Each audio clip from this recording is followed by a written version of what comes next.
ఒక్కరికి కూడా ప్రభువైన యేసుక్రీస్తు నామములో వందనాలు తెలియజేస్తూ ఉన్నాం.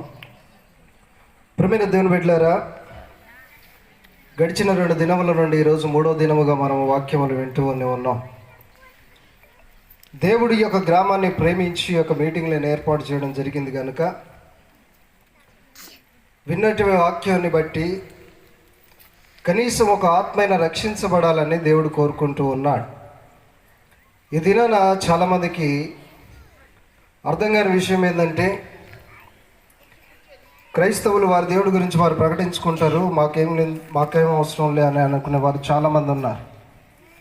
అయితే దేవుడు అందరికీ కూడా దేవుడే. మనం గమనించినట్లయితే according to the Romans chapter 3:29 verse, రోమియోలకు రాసిన పత్రిక 3:29 వచనంలో చాలా స్పష్టమైన మాట మనకు కనబడుతూ ఉంటుంది. కొన్ని మాటలు చూపించి మూలవాక్యంలోకి తీసుకెళ్దామని ఆశపడతా ఉన్నాను.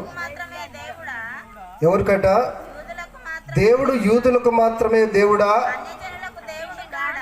అన్ని జనులకి దేవుడు కాడా అంటున్నారు. చాలండి.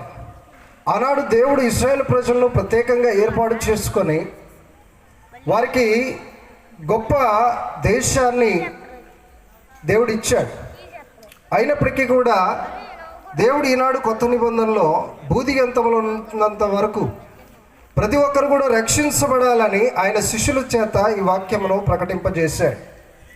ఈనాడు ప్రియమైన దేవుని బిడ్డలారా, గమనించండి, చాలామందికి మాకెందుకులే, మాకు అవసరం లేదులే అనుకుంటున్నారు. కానీ బాకానాదం ఊదినప్పుడు